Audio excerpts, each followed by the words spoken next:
Yo, what's going on, everyone? It's Brian and Jim here with Drink a Beer and Play a Game, and welcome to another episode of the Power Hour. Jim, go ahead, do your little intro. I have an intro?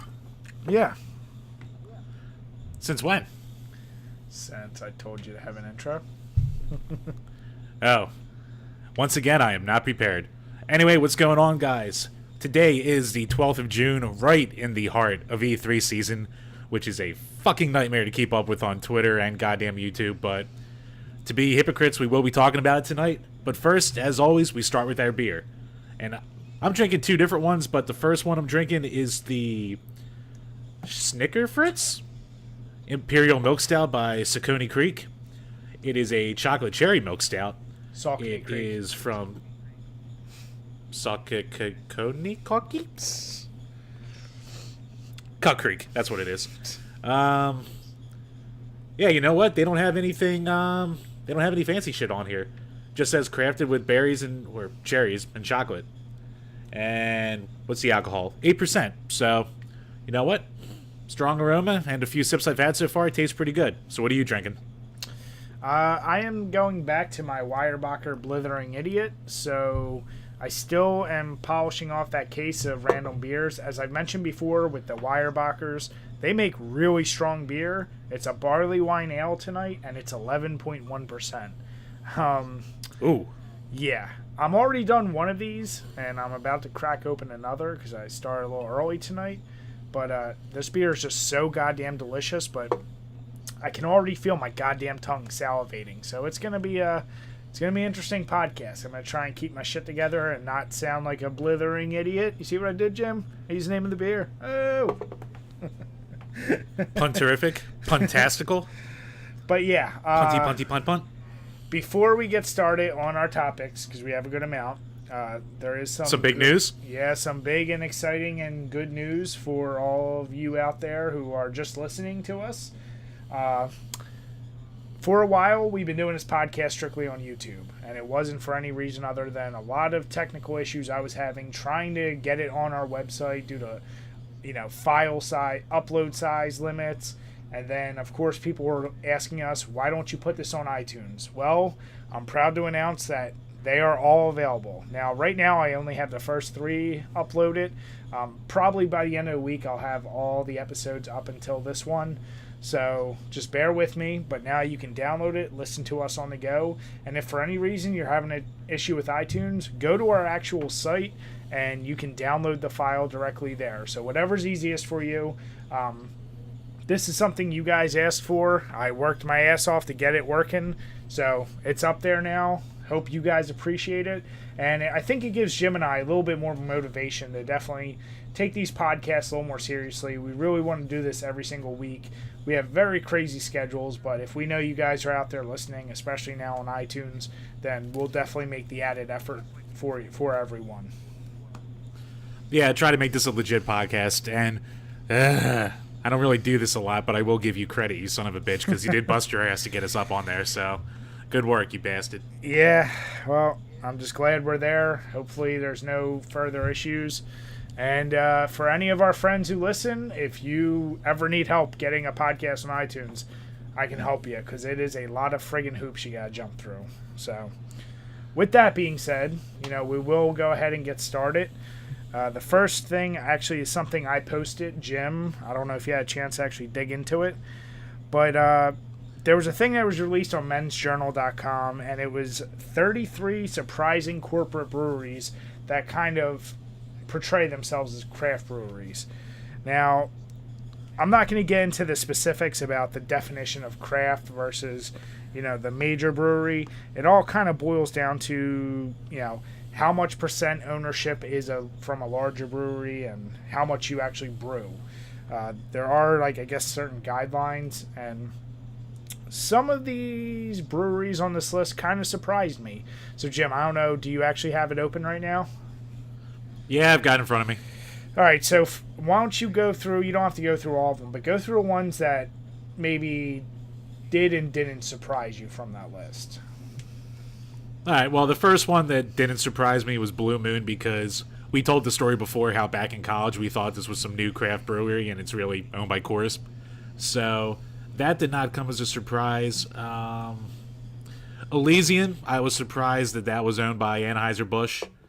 Founders, well, I've never heard of Mal San Miguel, so I guess 30% it's still 70% its own thing, I guess. Maybe. But I'm just surprised by the amount of, like, Anheuser-Busch, basically the big three of America, of Busch, Coors, and Miller, have been scooping these guys up, is what I'm saying from this list. So if you get a little bit of notoriety to yourself, you're probably going to be gobbled up. Like, Line and Kugel, I didn't really expect to be, like, a quote-unquote microbrew at this point anymore. You know, more of, like, a bigger craft, but it's owned by Miller Coors, so... Yeah. Kona, I was surprised about. Yeah.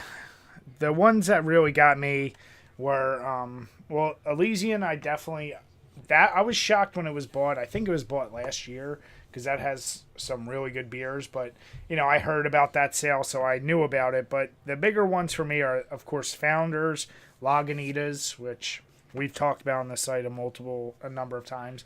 Goose Island, for how goddamn rare some of their beers are and how expensive they can go for, especially their bourbon barrel-aged stuff, I was shocked. I definitely thought that was craft. Then just going through the rest, Terrapin kind of took me for a surprise. The rest of them, I'm not going to lie, I know just kind of offhand, and some of them I don't know at all. But, I mean, I guess the one thing, the purpose of this list, I don't know if they're trying to suggest people don't go to these breweries. To me, that would be kind of shitty.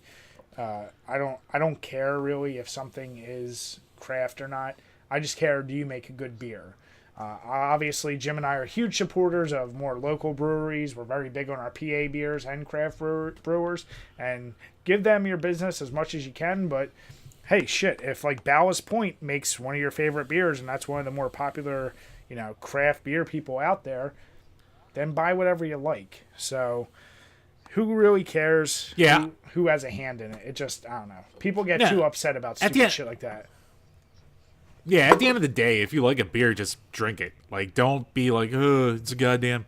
Oh, I had no idea Shock Top was owned by Anheuser-Busch, which Shock Top's been around a while, so I'm not surprised that that's, you know, with how widely distributed that is. But it's just one of those things. I mean, people get popular, they're going to sell to, you know, a high bidder. Sometimes there's offers you can't turn down. So, yeah, a lot of these I've had before. Some of these I have never heard of, but I'd like to try. And it's not going to stop me from drinking it knowing that it's owned by, you know, Anheuser-Busch.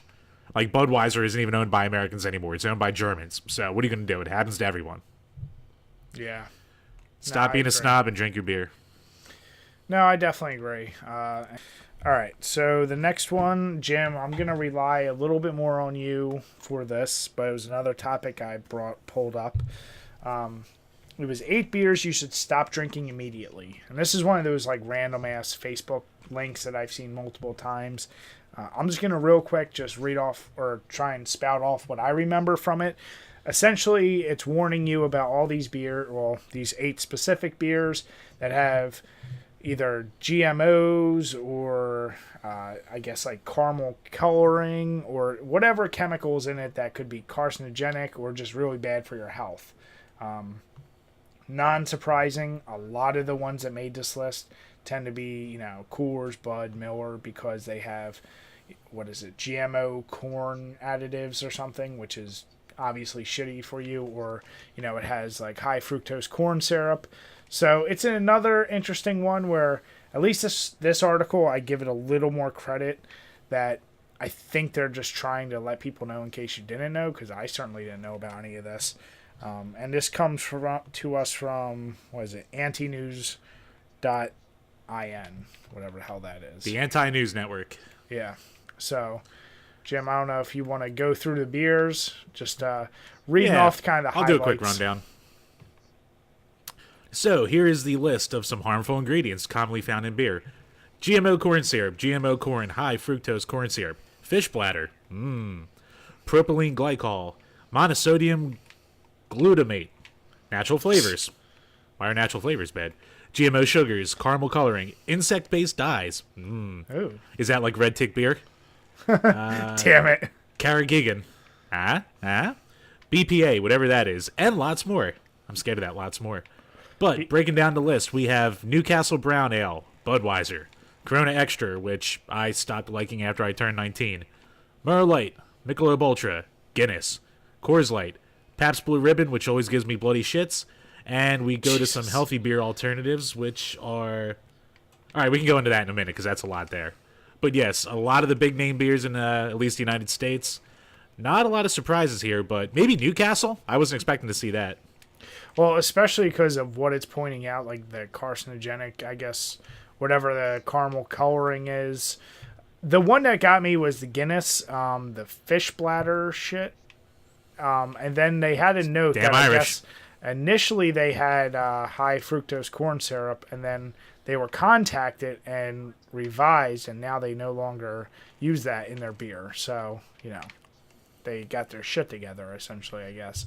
But, yeah, I guess you never... The big thing, and what I think really drove this, is that beer doesn't have to list its ingredients, and it's not FDA approved, and you don't really know what you're drinking. I mean, other than if they include the type of hops or whatnot. And I get it, because especially beer, you kind of want to hide the secret to your recipe, although most beers are made with the same exact ingredients. It's just the quantity and how you introduce them into the beer that makes a flavor difference. But I mean, if you're Coors or any of these other companies and you have, you know, the corn syrup or any of that GMO corn, yeah, I think you probably should have to report that, because everyone's, you know, so health conscious now, and I guess if it's something that could cause cancer, you probably should identify that. But that's just me. No, take the risk. Damn it. No. If I'm going to go grain the liver, I might as well go down fighting. But Jim, wouldn't you want to do it with a good beer? Yeah, that's what I want to do. But some of the beers that are good for you, according to this list, we have the organic beers, which some of the bigger names on here are Dogfish Head, Brooklyn, and those are the only ones I really recognize as like big name guys. Yeah. But when ingredients are available. So yeah, we have our non-organic, which are unpasteurized and unfiltered. So Sierra Nevada, Dogfish Head, Victory's got a lot of them. Wyan Hoppensteiffenhofer, whatever that is. Oh, Hoegaarden, look at that. So now I can drink all the Hoegaarden I want and say that I'm drinking health food. Damn it, Jim. And apparently Heineken's good for you. So I'll be damned on that one. Gives me a headache, but besides that. But yeah, it's an interesting list. Once again, a lot of beers I don't recognize, but I guess if you're the health conscious type, which I am obviously not, it's definitely a list you want to be... it's a nice little guide point for you. Oh, Chambers. Yeah, no, like I said, it is like anything else. You should know what you're drinking, and you should be more educated on what you're drinking. It is fascinating, though, that, you know, beer, which came about because... fuck it. That's a whole history thing I'm not going to get into. But, yeah. Yeah, who knows what people did over time. But Bri. What? You know what's one beer that I see that is not on this list for being bad for you? Go on. Keystone? Keystone Light. Is it because it's just made of water? Healthy water. Bodies need water, Brian. It's water and they used hops from another brewery. Yeah, I think it's like the bottom of the barrel shit from Coors Light, but you know what? Apparently it's healthy. So now I can sit back with pride as I slam some stones. Jim, I think the term healthy is very relative. No beer is right, exactly it's not on the healthy. list. It's not on the list, Bri. It means it's definitely goddamn good. God damn it, Jim. Stop using your flawed logic. Right, it's not a fallacy. It's perfect logic. The next topic, and one that I fully expect you to do, Jim, is... God. So I'm going to post 2 links in the description below, and if you're listening to us on iTunes or you download this, I'll explain it the best I can. So for anyone who's ever played GTA San Andreas, then you know there is a specific mission. It's called like drive-through, where Big Smoke orders an insane amount of food, through the drive-through. I'm not even gonna list it all, but there's like a ton of items. So people doing what they do best with a game they love. Someone really took the time to break down, well, what does that really mean? Because obviously he's ordering it from a fake video game, fast food franchise. So he's saying things like, I'll take a number 9 with cheese, a number 9 without cheese, number 6 with more dipping sauce. And this guy said, okay, well, through a Reddit, which is in the link below, you can see his logic of what must be included in this food. So, Jim, if you have that Reddit open, do you? Let me go to the Reddit. I'm at the article right now. Oh, right. Here it is. Central Reddit thread. Yeah, so as Jim is actually going to read off what this guy attempted to, didn't attempt to, he actually did eat. So once he got confirmation on what he believes is in this order, he ordered all this food, and there's a video online, and that's in the description as well, of him eating all this. And I think it's something like 9,000 calories, which is friggin' insane. But Jim, why don't you read off what's in that order? Okay, well, apparently it went to Reddit or 4chan, I think it's a 4chan article, actually. So right now the mouse turned into Pepe the Frog with Hillary Clinton as a dog. Well, so good old internet. Yeah, it should just be on of the course Reddit link that I gave you. All right, well, here we go. Little tough to read here, but 5 regular fries, 1 large fry, 4 regular sodas, 2 large sodas, 5 burgers, 1 6-pack of nuggets, 1 chicken wrap, 1 salad, and it was also revealed that the smoke ate everyone else's food as well, which included 1 salad, 1 chicken wrap, 3 sodas, and 2 more burgers. Holy crap. So the guy who redid this, or did this challenge, even though it's not a fucking challenge. And it's a little Asian guy. Yeah, it's not a challenge at all. Nobody said like, oh, this is something you should try. This guy, he gets off on doing things like that. And kudos to him for being able to eat that friggin' much and not get a heart attack. Jesus. But yeah, I love that someone, number one, took the time to figure out what the hell was in this and then went ahead and ordered this. So my question for you, Jim, is, 1, on a bet, would you ever do that challenge? On a bet? Yeah. I'd probably give it a shot. I'd probably shit myself halfway through, but yeah. Actually, no, at this point, I probably wouldn't. I think being in my 30s and 30 years of living the life I have, I don't think I'd survive this. So maybe I'll say no. Yeah. I guess, has there ever been anything in a video game that you saw food-wise or drink-wise that you're like, man, I would love to try and do that in real life? That is a good question. Nothing's jumping off to me right out of the gate, but yeah, I don't have any idea. I've never thought about like anything food-wise from a game and been like, oh, I wish I could try that. So hopefully you have an idea of something. Yeah, of course I do. Mine would have to be Skyrim, of course, and some Blackbriar mead, that like really specialty mead in that game. Yeah. I mean, just like any open world game, Bethesda tends to go balls crazy into the, naming things or saying like sticking with realistic details. And if I can remember correctly, and don't, if I'm wrong and I said the wrong one, I think everyone knows if you've played Skyrim, there's a mission where you're supposed to find this specialty mead. I'm pretty sure it's Blackbriar, could be something else. But I'm like, damn, something that's this crazy that's forcing, you to do a whole mission. It must taste goddamn delicious. So that would be something. I would love to see someone, just like they made those Mortal Kombat beers, make the Skyrim official Blackbriar mead. Because I do love me some mead. So that's something, if you're a brewer out there, get on that shit. Stop fucking around. Yeah, there'll always be an audience for it. I mean, shit. I always wanted to try Duff beer, and I eventually got to do that down in Florida at Disney, so, I mean, that was fun. Even though it just tasted like, an ale. Yeah. Or a lager, so.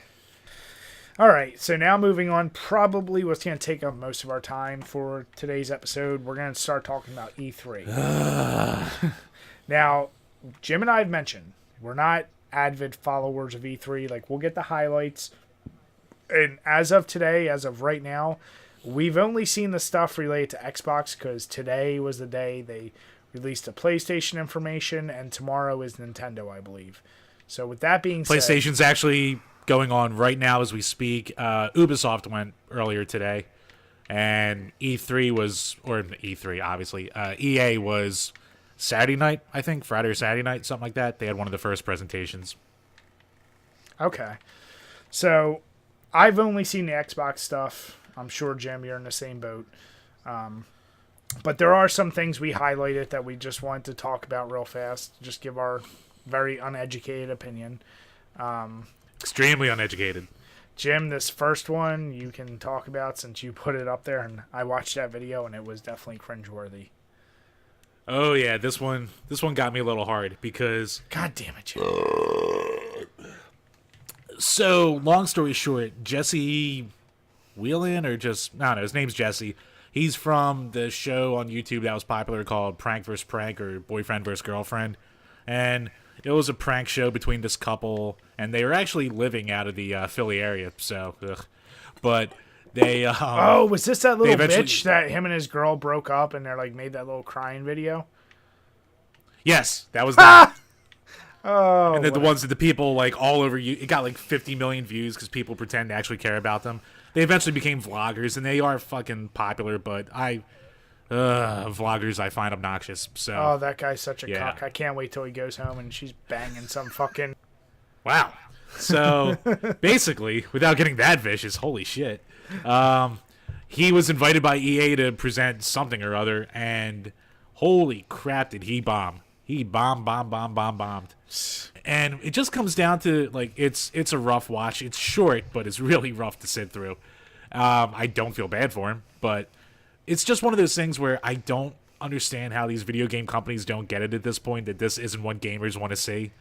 Like, if you get a big YouTube gamer, then fine, whatever. If you get, Markiplier or PewDiePie or, KSI or whatever his name is, if you get those guys in there, fine, that makes sense. But why do you get a vlogger?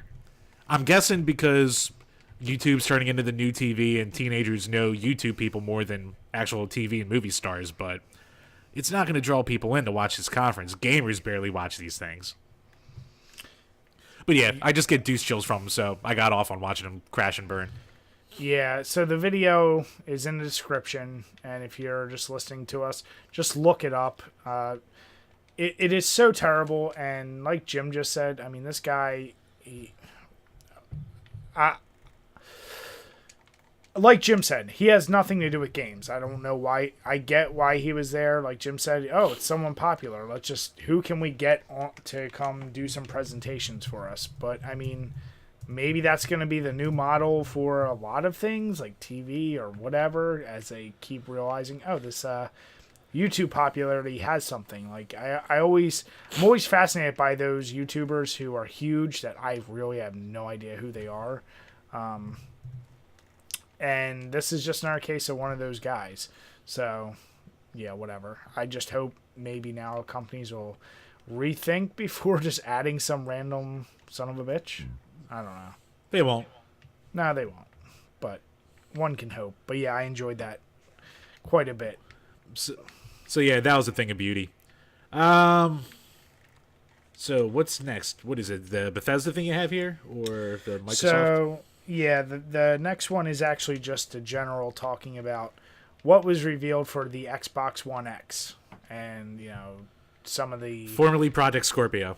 Yeah, so some of the things that they revealed for it, and games. Oh, actually, hold on. Before we get into that, what do you think about the name? I don't care.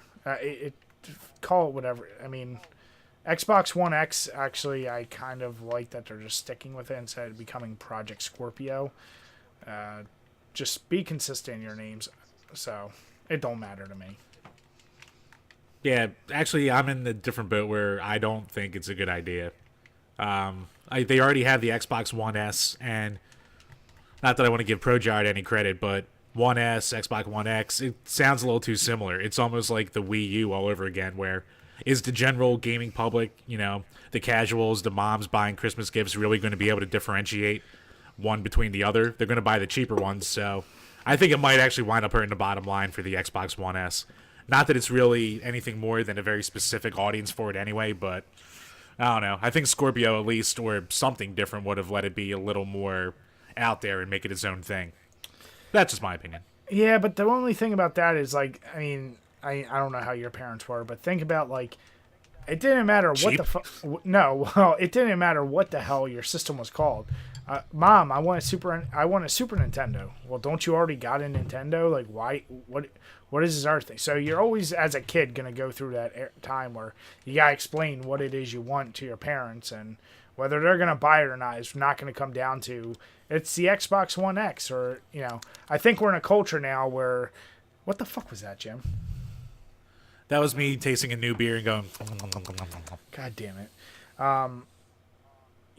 We have iPhone S. Like, everything is just the version, just another little letter. I think that's just the way it goes. And it's funny, Pro Jared, of all people, will point out something about Xbox naming when, he is a Nintendo fanboy. And I know you just mentioned the fact that it's like Wii U, all that shit. But I don't know. Who really gives a shit? Scorpio sounds a little cooler, I'll admit that, but I'm not going to get confused if I have to say Xbox One X. Because just like we've talked about in the past, what is the new PS4 called? Is it PS4 Pro? PS4 Pro. Yeah. Like, those aren't the actual new consoles. These are just updates of the old ones. Like, I doubt there's going to be, by the time they start thinking of doing exclusives for the Xbox One X that are only that, I'm sure it'll If be they really do Xbox. It. Yeah. So, it's an update. It's 4K. It's VR. It's just a quick update to get us through the gap. So, like I said, it don't matter to me. But what is interesting is that just like the PS4 Pro, this is priced at $500, which for what it offers, it's kind of like the PS4 Pro that me and you talked about. If you don't already own an Xbox One, that's a great just go directly to that. If you want 4K stuff, I still think we probably got you think 2 years, 3 years before all TVs, all systems, and games themselves can even render in 4K. Because there's not that much shit that can even render in 4K that's like fully worth it at this point. Not yet. So you still got a little bit of time with that, but the fact that if you're really gonna get into the VR, that's a great choice for you. And obviously the thing I really enjoyed, I couldn't tell from what was shown on E3, but when they're talking about the Xbox being backwards compatible, was it saying Xbox One and the One X or just the One X?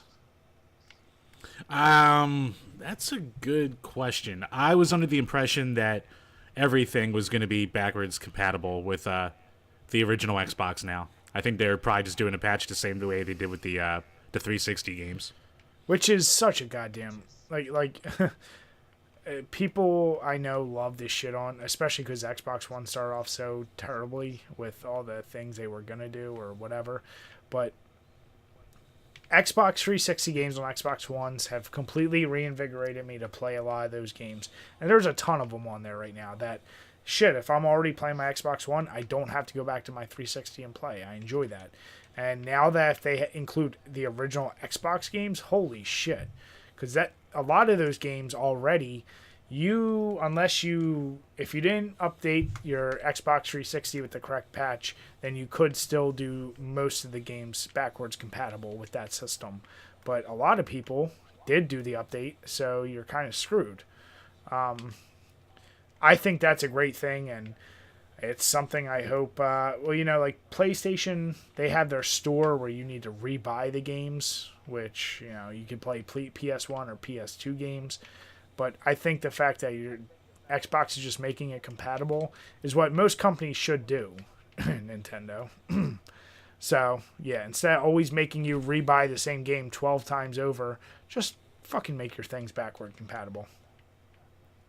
Well, to Nintendo's credit, besides the Oh, Switch, you're every such a console's Nintendo been at least. fanboy. I am not a Nintendo fanboy. You get the Wii But U, I and gotta be now all fair of a here. sudden, No, listen, ass butt. With the exception of the Switch and the GameCube with the adapter. Besides the Switch, every console was at least in some way backwards compatible. So I'll give them a little bit of credit there. But I gotta say, as far as Microsoft going back to the original Xbox, that's a smart move because I'm the more social media guy of for the site, and I see a lot of random people going, shit, I might just buy an Xbox One now just so I can play my original Xbox games. So it's striking a chord with people. And I know there is that article recently that was saying, I forget where it was from, but there is a study that was done out of a lot of time and study going how maybe 2% of gameplay on the Xbox One was of 360 games. So, I mean, that's not a lot in the grand scheme of things, but it's still drawing people in. And I think the original Xbox with that library will just draw people in more. You tell a Halo fanboy that they can play his copy of Halo 2 without needing the shitty Master Chief Edition, that'll bring people into the Xbox One S. Or the Star Wars fans who want to play Knights of the Old Republic and shit like that. So, I think it's a really smart move. And they're still losing the console war at this point as far as sales go, so anything they can do to boost up sales, go nuts. PS4 still winning? Oh, yeah. Okay. Well, that, like I said, By a lot. Xbox One, we know how bad they fucked up about, Oh, yeah. Now, they turned it around in my eyes by not doing the whole online forever and this and that. But whatever. It's a big turnaround, and I'm still going to argue with you about the whole Nintendo having backwards compatibility, because it didn't, but, What didn't? None of their systems, because they were all completely different. One went CD, then it went cartridge. They had the Nintendo store once we started, and then you had to rebuy all the old shit you probably already owned. GameCube was compatible with Game Boy Advance and Game Boy games. Oh, boy. Wii was compatible with Game Boy games. Wii U was compatible with Wii games. And the Switch isn't compatible with shit. Well, and then speaking of it, well, no, okay, that's a different topic. We'll hold that for later. All right. But the other thing about the Xbox One X, I don't know. Once again, this is where I didn't read that well into it, but were they saying that for the Xbox One and One X that there was something like 18 exclusives announced? And they announced a lot of exclusives for just, I think, the whole Xbox One brand. Okay.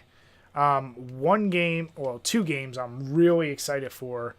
And once again, don't crucify me if I'm getting these wrong, because I'm halfway through this beer again, and it's strong. We Happy Few, which is like set in this dystopian London 1950s or 60s. I think it's 1960s. It's a crazy looking game, and it's kind of a horror drama. Looks really cool. And then, you might know this, Jim, The Adventures of Cuphead, which is like... No, just Cuphead, which I can't wait for. I cannot wait for that game. I'm so excited. I will definitely be buying that. That looks amazing. For those of you who don't know, go watch a YouTube video of what this game's going to be. It's set in like a 1930s, 40s style cartoon, and it's a side-scrolling shoot-'em-up. And it looks it just looks amazing. This is one of those games that the gameplay looks cool. Even if it's not, just by how cool it looks, you're going to probably enjoy the yourself. art style. It's amazing. Yeah, I mean, like... I grew up on like mid-90s Cartoon Network. That was all I watched when I was a kid. So before they had their own cartoons, they would always play those, not even Looney Tunes before then, like Merry Melodies cartoons from the 30s and 40s. So I grew up on all that old Tex Avery shit, and it looks just like it. I love the art style. I can't wait to play it. Like Steamboat Willie and that's stuff? coming in... Well, that's Disney, but even, around that same era. Around then, a little after, a little before, so... Nice. Now, that's a game I'm definitely one of the few I'll get brand new, but it looks awesome. I mean, there's a new Assassin's Creed game. There's a new Forza, as you would expect. There's an Evil Within Metro, 2. Another Metro game. Metro. Yeah, Bethesda's conference, they talked about having Evil Within 2, VR for Skyrim and Fallout 4, I think. And Doom. And Doom, yeah, that's right. So let me ask you. So obviously you love the shit out of Doom as well. Oh yeah. does hearing things like that, like those games, make you want to get VR anymore? Like, I don't even know if you really want to get it, but like, hearing that, does that at least give you hope that like, well, if I get it, it's not going to be a waste? No, because I still don't think the technology's proven yet, at least for, people to go out and justify buying one. And fucking Bethesda they're charging you to get these add-ons to get the VR packs. So I think that's kind of shitty because Resident Evil 7, they just kind of included it or had it as free DLC to have the VR portion of Resident Evil 7. And Bethesda's making you pay, especially for older games. So I'm not exactly crazy about that. Let me play devil's advocate. I mean, Resident Evil 7, by the time that came out, VR was a little bit more off its feet. And I guess with games like Doom and Skyrim, maybe they just couldn't do it. Like, it wasn't ready for it, so they kind of have to. I mean, they don't have to charge, but is that maybe a reason for it? I don't like it either, but could that be the reasoning behind it? I mean, Skyrim came out in 2011, and Doom, it came out in 2016, but I think that was still when it was all really in development, so maybe they were waiting there. I think they're just latching on. That's all I think is what they're doing. Yeah. Which, I mean, cool. You can get your use out of the VR headsets, which, I mean, God knows you need more experiences with them. But I still think it's a little assy that they're going to charge you for it. Yeah. Because both of those games made more than enough money that they could just give it away. Let's be honest here. 2 gigantic hits. Oh, yeah. No, I mean, they don't need to, but it's Bethesda does a lot of things I really enjoy. But they're like every other company where like it's almost like when you have a shitty friend who like you just don't rely on them anymore, and a lot of these companies you don't even expect them to do the right thing. I hear news like that and I'm like, yeah, that's pretty much par for the course, and it's shitty, but like people are still gonna, if you're gonna get VR, why would you not get Skyrim? Why would you not get Doom? So like it's like the only way to stop that would be people not buying it, and we know they're going to, so. But yeah, the big news from Bethesda was obviously Wolfenstein 2 is coming out, which is pretty awesome. I didn't get the chance to play Wolfenstein 1, but I hear amazing things. Yeah, the new order, I have it. It's pretty damn good. And just by how good fucking Doom was, like, I trust Bethesda right now with first-person shooters. And also, they're going back to the well of charging for mods on consoles, which is, or maybe just in general, but... Here's the thing, and I don't have the article open. What I find interesting is they said not only Bethesda created mods, but community created mods. And it's not directly charging, it's like whatever, I don't know what the hell they mean by credits. Which obviously does translate to money in some way or another. But that's kind of interesting now. If you are someone who created a mod and you're not Bethesda, do you get a cut of that? That's a good question. I would assume you'd have to get it through some kind of quality control or something like that, unless it's another Steam greenlighting through. But yeah, you'd think, like, you would hope you wouldn't be working for free. And that's where I'm absolutely fine with the mod. I mean, if you're a PC person, you've enjoyed mods, but if somebody puts a legit time and it's a fan and they... want to make the game better and they want to make a little money off of it, that's kind of not bad. If it's Bethesda, I think that's really shitty. And especially, like, if I don't know what the charge or the pricing structure... God damn it, Jim. I don't know what the charging or the pricing structure will be.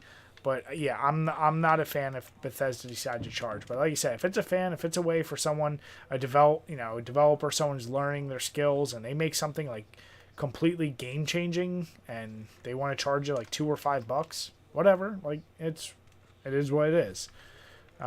If you're a PC gamer, you'll find a friggin' torrent or you'll do something and get it for free one way or another. So yeah, I don't know.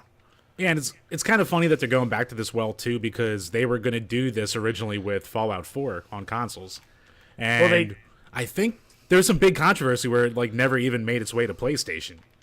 So it's still not really a proven kind of thing. Like, the mods never showed up. Well, I know I have, for the Xbox One, you can download any community mod to your Fallout 4. So Right. I can do But yeah, it. they came out on the Xbox, but I don't think they ever reached PlayStation when they were supposed to. So I think that was a big controversy sometime last year or earlier this year. I don't remember. Yeah. I mean, Are you excited for State of Decay 2? Yeah, if it actually comes out. I remember when they did the Year 1 edition, it was actually kind of funny because we reviewed the game on our site, and it was when we did like just so much more effort into our written reviews versus our video reviews. And the developer actually contacted us and was like, hey, like play Year 1, like when it's coming out. And I did buy it and I played it and I was like, it's not that much fucking different. Like, what the hell? Like, I just repaid money for the kind of slightly updated game. But I love State of Decay. Don't get me wrong. Jim and I, we've talked about it. We reviewed it. And it's a game that has a good thought. All it needs is the ability to play in a community setting or like with other people. And I think you're golden with that game. But that's probably the most realistic zombie simulation game I've seen thus far. Yep. Oh yeah, there is some really good simulation aspects to it. Like you really felt like you were not overpowered. You had to survive in that. Oh yeah. But yeah, I guess a few more notables from the Xbox at least was Life is Strange, a new one of that's coming out. I didn't play the first one, but people seem to love the first one. A bunch of random MMORPGs, console-based, which, hey, that's cool. Nothing I'll get. Maybe I'll get the Dragon Ball Z fighting game when it gets a little cheaper down the line. Won't. But I will. I have some for the GameCube and the PS2. And you don't play them.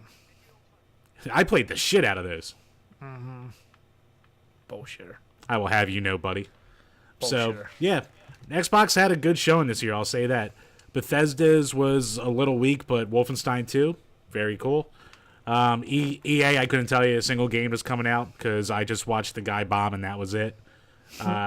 Ubisoft, people are freaking out because Good and Evil, or Beyond Good and Evil 2 is finally coming out, so that was the big news there. And, yeah, like I said, I don't think... Did PC have theirs? I think PC had theirs, but I didn't hear anything about it. Sony's going on right now. Nintendo has their Nintendo Direct tomorrow, so we'll see how the rest of this shit goes. Yeah. Nintendo. They're so polarizing, and I can't wait to see what they come out with. That's gonna be interesting. Here's one little bit of interesting news. Another topic we had. Minecraft. Of course, they're going to have the super ultra 4K edition Minecraft for the Xbox One X. And we talked about this before. I know. I actually saw a great thing where they put the the typical block in the ground, and we're like, standard Minecraft 4K. It's the same picture. Yeah. But we talked about this before, how Microsoft and PC was going cross-platform and trying to do that more. And Minecraft was going to be that first game. And Nintendo with the Switch is actually going to be cross-platform with Microsoft and PC. But Sony isn't. And there isn't a lot of detail coming out of this. The article we saw was from Video Game 24/7. And basically a rep from Microsoft said, we reached out and Sony refused. So I guess Sony being Sony, they don't need to play nice or do backwards compatible because they're winning right now and making all the money. So that's my guess. Yeah. I have an interesting, and Jim, you can tell me if I'm completely off base. I think I have interesting analogies for these systems. You got like Xbox. just hear me out and tell me if I'm completely off base or not. So you got Xbox. Well, let's start with Nintendo. The old classic. They're like the average, I'm still, I'm a 40, 50-year-old now, but I can still hang with the cool crowd, and I can still do things, and, remember me, I used to do that stuff, and they're like, oh, I can... Wait, Brian. Yeah. You probably won't get this, but for anyone who's a fan of Kids in the Hall, I'm instantly thinking of the he's hip, he's cool, he's 40-bit. So if you know what you're talking about, that's actually pretty good for Nintendo. Go on. So, yeah, they're like, oh, yeah, I used to party back in the day. Like, I still do stuff. Like, I'm hanging with the young crowd. I'm still cool. And they're like jumping at the bar. Yeah, they're like jumping on the bandwagon. The Xbox is like, that like mid-20s, like came up with a good idea, but everyone still gives him shit because he still fucks up here and there. But he's like, you know what, whatever. Like, why don't we all just like chill? Why don't we all go to a bar together, hang out, whatever? And PS3 is like turning into the 30s / like mid-30s, and they're like, no, fuck you. I was that guy, so I don't need to join you assholes. And they're just like separated by those age gaps and just those different ideals. And PC's just in the back like, yeah, whatever the fuck they are. I don't even know where to put them in that conundrum. But that's kind of how I look at this situation. Like, that nerd in the corner? Yeah, like, Nintendo's of course going to jump on the bandwagon. They're trying to relive everything, every glory, and they're like, we're still with them. PS3's like, or PlayStation's like, fuck you guys. No, we're not doing any of this. Like, we still have FMVs. Go fuck yourself. You know, whatever the case is. So, am I completely off with that, Jim? That's not the worst analogy you've ever come up with, so I guess I can go with you there. You son of a bitch. Listen, Jim, when I'm drinking two of these blithering idiots at 11%, you know, my mind goes places. That's when the real genius comes out. Yeah. All right. So real quick, Snarkcast on the chat was saying, with Fallout with the mods, because Sony was very strict and it only wound up being in-game base mods.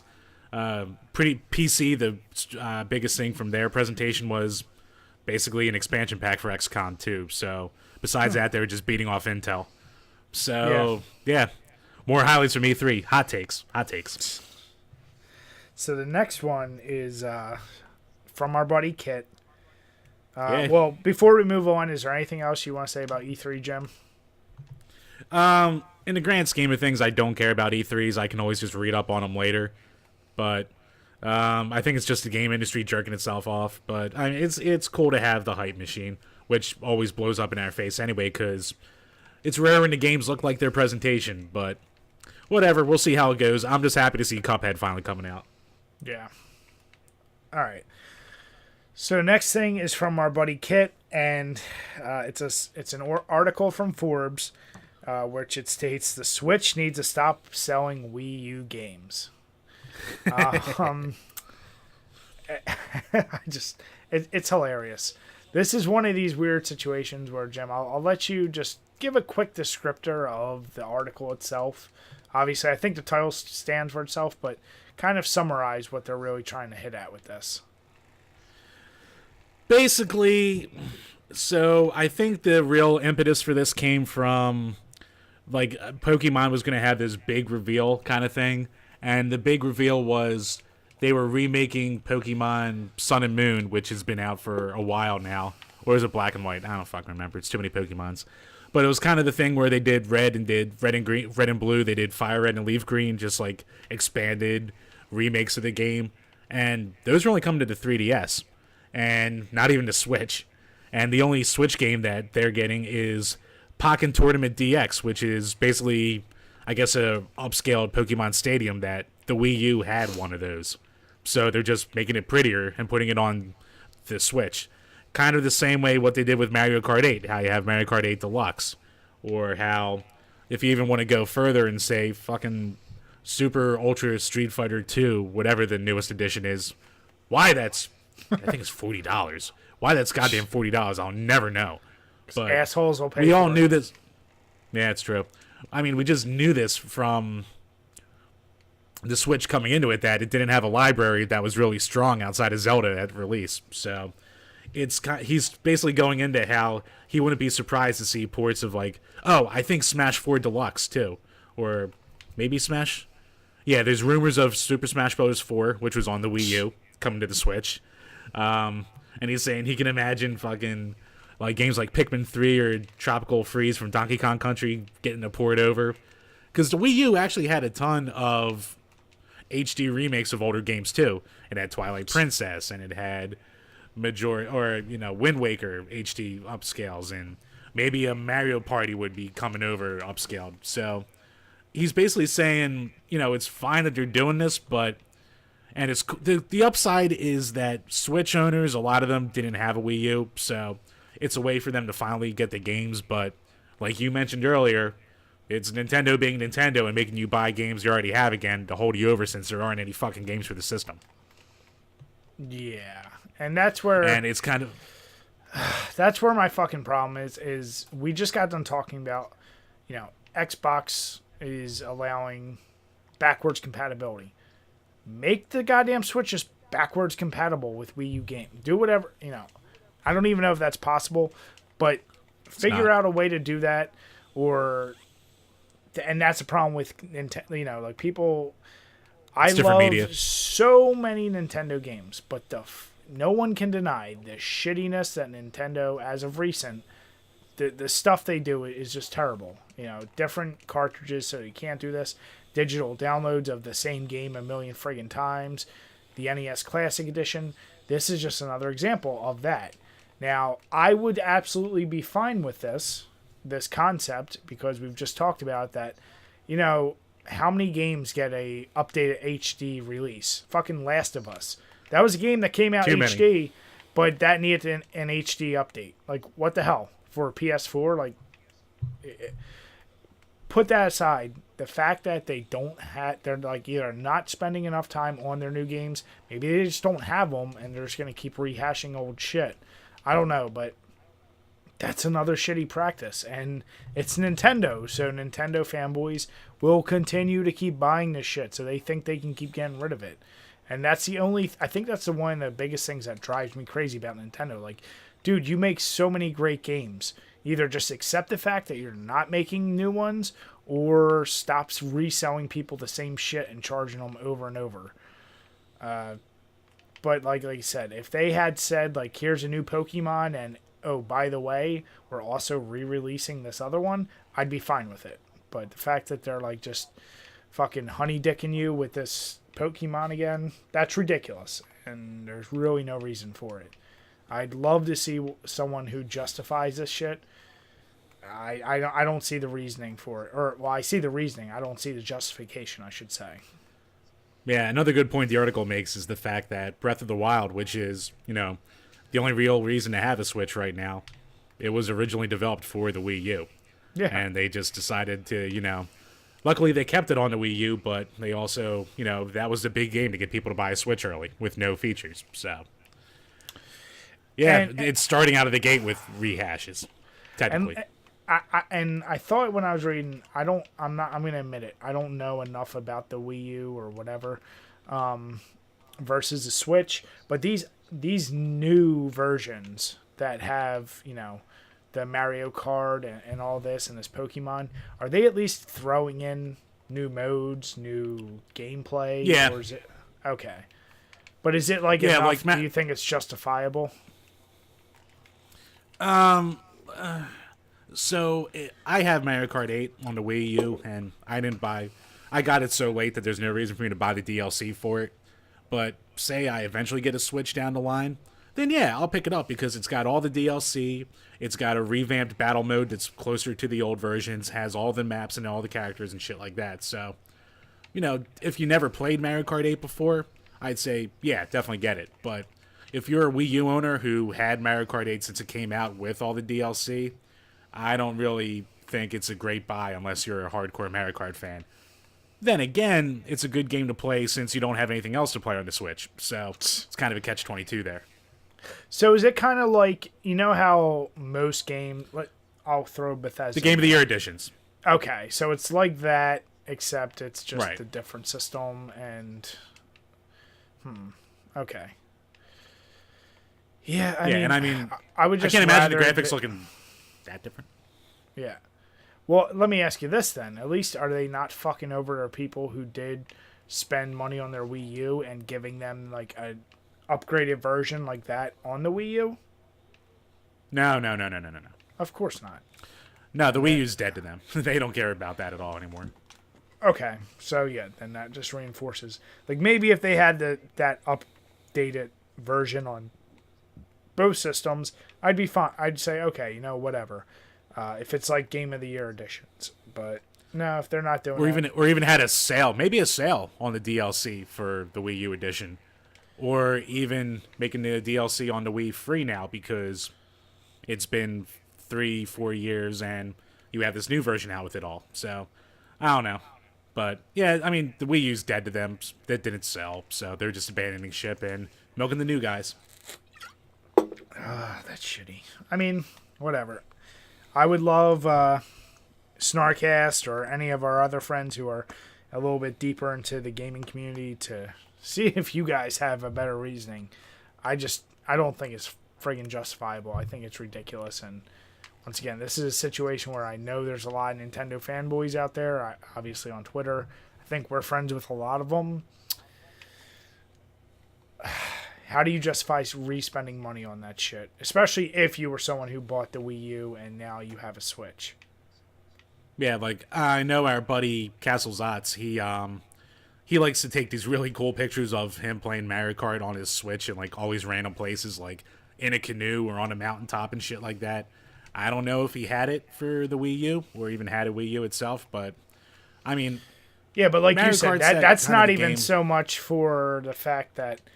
I'm not saying whether Mario Kart's a good game or not. I'm saying it's because he's got nothing fucking else to play. So, of course, he's going to use that game as an example. Like, if he had new games, then he could be like, oh, Mario Kart 9. That's what I'm playing in a fucking canoe. But no, let me spend money on that. Yeah, if he never had a Wii U, it's probably not a big deal. Blowing it out it's proportion. No brainer, yeah. But, like, dude, like, Wii U, it was its thing. It's dead now. Fine. Just don't keep rehashing games. I mean, this was one question I had. So, you know, in like the Xbox Live Arcade, if you buy a game and you go to Xbox One, that game transfers over. Is it the same for like the Nintendo? What is it called? The Nintendo Store or Wii Store? The eShop, something like that. Yeah. So, like, if you bought a game on Wii or Wii U, does that transfer to Switch? I don't... Well, actually, there's no eShop yet on the Switch, but... Because they didn't implement it yet. But I know that Wii games and, like, the Virtual Console for Wii and Wii U, they didn't go cross-platform. I don't think direct downloaded games did. I know the 3DS and the Wii U and the Wii didn't talk to each other that way, so... Nintendo's never had a good infrastructure for cross-platform kind of shit like that. So that kind of reiterates... They didn't really have dedicated user profiles, really. Yeah. So that reiterates my issue that, you know, at least with the Xbox 360, I bought a bunch of games. Now when I go on Xbox One, if they become backwards compatible, I don't have to rebuy it. It's available to me. Right. Whereas if you were on Wii and bought, whatever, Contra for the NES, and then if it's available again on Wii U, you got to now buy it again.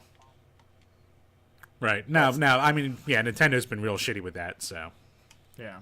Well, like I said, I love Nintendo games. I just hate their policies as of late. But then again, that's why they're my analogy for that, like, 40 or 50-year-old dude who, like, is out of time and trying to catch up, and he just can't seem to fucking do it. All right, so next one is from our buddy Kitt, and... Oh, son of a bitch. This is another hard one. But it's which is better. Yeah. And I'm glad he submitted this because we didn't have one. But it's the the DualShock 3 or the 360 controller. Which is better? Which... Fuck. I can... Let me think about this. I can pretty much say that I think either one of those could easily be the best controller ever. I think about best controllers, and like my mind tends to go to either like PS2, PS3, Xbox 360, Xbox One, or maybe the Super NES. Like, no matter how much you love NES or any of these are like those other controllers can suck a dick. 360 and PS3 controllers though, especially. There's so many things, so I'll just rattle off some things, and Jim, you can think about your answer. But all right, so obviously the one thing PS3 kills the Xbox 360 in is the ability that it's rechargeable and wireless off the bat. That is huge. The number of times I've gone through friggin' batteries or had to buy, you know, rechargeable batteries for my 360 controller, and you're in the middle of a game and it fucking dies on you, that's so annoying. Not saying it didn't happen with PS3, but it was within the controller itself. You could rehook it and you're good to go. As far as the feel, it obviously, I think, just really comes down to, do you like your analog sticks a little closer or a little spaced out? I'm definitely partial to the fact that I played 360 a hell of a lot more, as we've mentioned multiple times on this podcast. Jim and I and most of our friends, we all had 360s. If you had a PS3, it was more or less probably just your Blu-ray player, and that was the biggest reason for it. Now that I have played enough PlayStation games, I'd probably have to go with the 360 controller. I think I liked a little bit of spread out with the fingers instead of having them a little too tight, like, next to each other. And I think the width of the 360 controller was just a little bit better. I always felt like the triggers on the PS3 were a little bit too loose. Maybe loose isn't the right word. They were just a little too flimsy, and I felt like the 360 was a little bit better put together. So my choice will have to be a 360 controller. Yeah, this is tough because both of them really have their pros and cons. The rechargeable battery, like you said, one thing you missed is the PlayStation 3's D-pad is so much better than the 360's D-pad. The 360 is notorious for having one of the worst D-pads in the history of time, so it does, I thought about that, but the only thing I'll say is, when do you use a D-pad anymore? I was going to get into that. For me, fighting games. I don't Still like using the analog D-pad? stick for fighting games. Yeah. Really? Yep. Yes, I do. Huh. Even for new games? I don't like the stick. I grew up, like, we've said it before, I've been a console gamer my whole life, so I'm used to a nice, smooth D-pad to do your down forward ups and all those, special moves and shit like that, so I'm a D-pad guy when it comes to that. So the PS3 for me, fighting games I play on the PS3. I have a couple for the 360, but the PS3 where is that for me. I also seem for some reason, I guess because the games are better in general, but I like sports games more on the PS3 as well. For some reason, the controller just seems to work better with games like NHL or MLB The Show, shit like that. But outside of that, I like the 360 more, so my vote overall will probably go to the 360. I like the triggers on the 360 a lot more than the triggers on the PS3. They seemed a little too mushy for me, so I guess overall I would go Xbox 360 controller, but the PS3 controllers definitely has its strong suits. But honestly, both are great controllers. You're not going to go wrong either way. And that's why I said, like, if we were ever making a list of best controllers, I think those are neck and neck. Like, they're 1 and 2 or whatever. You can't really argue how well they feel in your hands. How, like, when we switched over to Xbox One, I remember, like, I'm using it now and I'm used to it, but I remember, like, oh, this feels a little different from the 360. Like, it's like a little fatter or whatever. That the triggers at the top felt a little different. There was just something about the 360 and PS3, man. They hit the friggin' nail on the head. So, yeah, that is a really tough, which is better. And, Jim and I can admit it, and I'm sure Jim will. Like I said, we're both definitely biased because we've played the 360 a hell of a lot more. And to Jim's point, there are games I definitely would prefer to play on PS3, especially single-player games. Like, if I'm not playing with my buddies, I tend to like the experience a little better on the PS3. So, yeah. That's also another thing. Games that, like, kind of, I want to say, grew up in, say, the PS2 era. When they moved over, like, say, here's an example, Devil May Cry 4. That was a PlayStation exclusive franchise until it hit the 360 and PS3 era, and it felt a little weird playing that kind of game with a Xbox 360 controller. So I'll definitely be there with you, where I guess almost if you're used to a certain kind of style and then you move to a different one, it just doesn't translate as well, I think. Yeah, perfect example of that, the Resident Evil games. Oh, yeah. They did the remakes for Xbox One and all, and I played it. I always felt like, man, this just feels a little weird. Before those two, it was without a doubt PS2 controller. Something about that I still think is probably maybe the best controller ever. But then obviously, like I said, 360, PS3 came along. But when PS2 came out, like that just, I don't know, it just felt like right, if that makes sense. Games just, I felt flowed better. I don't know. I can't describe it. So, yeah. That's an awesome question. Thank you once again, Kit. Like, great, which is better, you son of a bitch. Yeah, it's tough as shit, but I like it. So. All right, before we log out, Brad, do you have a gem of the week? Ooh, I did not think about that. Jim, look, you tell us yours, and I'm gonna look for mine. All right, mine's gonna be a game that I rented a lot as a kid, and I remember it having a shitload of hype. It was on the back of like all the Sega Genesis manuals and was in a lot of the insert calendars, well, not calendars, posters and shit. And it's a little shooter called Subterranea, which to this day has some of the coolest cover art I've ever seen in a game. It's a kind of a free-roaming shooter kind of game, and it's fun. For some reason, it's another one along the lines of Eternal Champions that they hyped the shit out of, and it kind of just wound up being a mediocre to decent game. Like, it's not the best game around, but it's a lot of fun, and it's one of those that you can still get for extremely cheap. I just got it again recently, and I paid $5 for it with a case. So if you see it out in the wild and you can get it for $5 or below, it's definitely fun. It's not a waste of time. You'll definitely enjoy your time with it, but don't go in expecting the best shooter ever, but it's a fun little spaceship shooter. And mine, Jim, is going to piss you off to no end. Oh, God. I have to go with the X-Men Legends 2, Rise of Apocalypse. You motherfucker. You piece of shit son of a bitch. We're telling this story. We're telling this goddamn story. First, you can do it. Let me get through it. So, okay. For those of you who don't know, this is arguably one of the best X-Men games. I can't think of all of them off the top of my head. It is, isn't it? It's a great game. What would you consider the style? Like team-based action?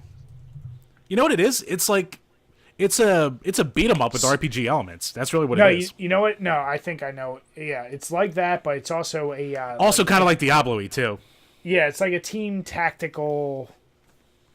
To sum it up, essentially, you control a group of X-Men, and you go through. Sometimes they're individual, but you go through the levels, which are really well constructed, a pretty awesome storyline, and you can upgrade individuals with different pieces of equipment or whatever.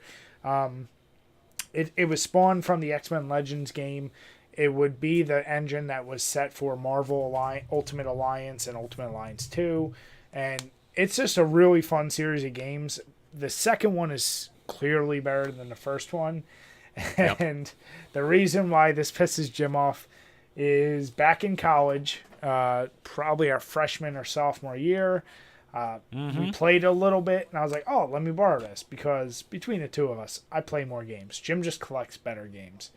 No, you motherfucker. I played a shitload of games back then.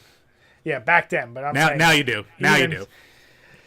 But no, I played it. I've played it multiple times at this point. And it's just one of those games that I borrowed from Jim. And he's like, God damn it, when am I gonna get that back? I'm like, you're not even gonna play it. You have a million games that you don't even play.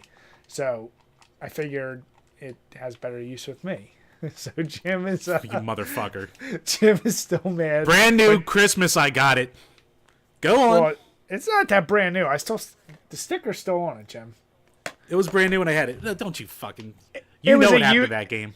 It's a used game, Jim. Let's not say it's brand new. So, oh shit, but no. It's a great game, and it's one that honestly, if you're an X-Men fan, Brian, or my internet's Marvel crapping fan, out or right even now. just a general like kind of God just damn it, more interesting RPG actionist. It's a really unique style, and when you play it, like I said, Marvel did a few games after that set the tone. So it's a game that's really fun to play. Yeah, that's definitely my gem of the week. I cut out there for all the last 5 minutes because my controller turned off. So that's fine. Did you tell them how you let Juan borrow it and then he sold his collection and then I lost my goddamn game and never got it back? Did you mention that part? I don't remember that. Yeah, that's what happened to it because you rebought it later. Oh, Prick. that's why I have the used. Okay, so yeah, Jim cut Yeah. out. So, okay, then to sum that back up, Yeah, I you did dick borrow sucking from son of a bitch. I did borrow from Jim, but our friend Juan, well, my best friend Juan, I guess I let him borrow it. He sold his game collection, just happened to have Jim's game. So really, it's not my fault. Oh, it's your goddamn fault. Just handing my So, shit out willy nilly. then this one is mine. The one that was bought for apparently $17.99 from EB Games. If you guys remember fucking EB. So yeah. I mean, I eventually got it again for the original Xbox, but it's not my copy. Oh, wah, it's not my Goddamn right, copy. wah. It doesn't have the original. I don't Fucking dedicate my life to all this useless fucking plastic behind fucking me collector to not take care of mentalities. my goddamn shit. All that matters if Fuck you you, play a collector game and mentality. that's all you have, Jim, is collector's mentality. All that matters, did you play the game? Did you enjoy it? Do you have it now? There you go. No, I don't have it now. I thought you said you rebought it. Yeah, for a different console, but it's not my copy. Oh my god, you're so goddamn cuck. Anyway, enough with that You're goddamn such an collector. asshole. That goddamn collector's mentality. It's not my copy. It's not the one I jerked off on when I was bit. Oh, speaking of jerking off, Oh goddamn. Oh yeah. you might. Yeah, you son of a bitch. So All right. anyone who's I'm gonna a throwback tell story. this. So Jim and give I the abridged version because we already did a video on this. we've covered this in another one. Jim just posted a video of his little TV that broke. What was that? 13-inch TV, Panasonic or some shit. Sharp. He brought that to college with him, and him and a few of our other buddies lived together. I had the pleasure of one day staying over one of the nights, and I had to piss. Jim's room was kind of in the middle of everybody because, let's face it, he wasn't the one getting laid in that group. So they knew they could kind of have him as the pass-through. I start opening a goddamn giant door to his room. All of a sudden, he has that awkward, hey, what's going on, man? And I knew right away, like, something was weird. And he stops me at the door, like, just from talking to me. And I'm like, yo, I just have to pee. He's like, oh, okay. I open the door. His TV's on one side. He's in his bed. There's a controller leading to his bed, but the TV is now off. And I was like, what are you doing? He's like, oh, just like playing God of War. I was like, what? Like, God, why is your TV off then? Knowing fully, he's just sitting there jacking it. And the worst part is, he's jacking it to free porn he found in New York from a goddamn magazine. So it was a shitty little... It came with a magazine I paid for, I'll have you know. And this is the worst part. We're not talking Club, fucking... Best of Club. It would be fine if this was a story from like 1997. This is fucking 2009, 2008. Internet's 7 or 8, available. something like that. He could easily just be on his laptop, but no. He's got to jerk off to his goddamn free porn that he found in this goddamn magazine. So I go to the bathroom, come upstairs, TV's off, he's still sitting up. He goes to fucking shake my hand. I'm like, no, I'm not shaking your hand. I know what the hell you were doing. And I just hope he went to bed that night in full shame. To be honest, it's not that much shame when it comes to me. Let's be honest here. The Jim There's shame been worse. stories. Yeah. There's been worse. So But yeah, so that TV died. A lot of memories. lot of memories with that TV. And yeah, after 15 some years, pressing F to pay respects, it finally crapped out on me. Good riddance. That goddamn TV. Good riddance, nothing. I shed a tear. I bet Oh, you of course did. the garbage guy. Of course the fucking garbage guys didn't take it today either. He was still sitting on my goddamn curb. Of course. So I gotta wait until next week and keep it there. Stop being such a plebe. Don't you plead me. So yeah, that's the Yeah. old jerk off story. All right, Jim. So now let's hear your take on your beer. All right, I actually had 2 beers during the recording of this. So the first one was my Saucony Creek, the chocolate cherry goddammit. Fritz. Cockney. And yeah, it was pretty good.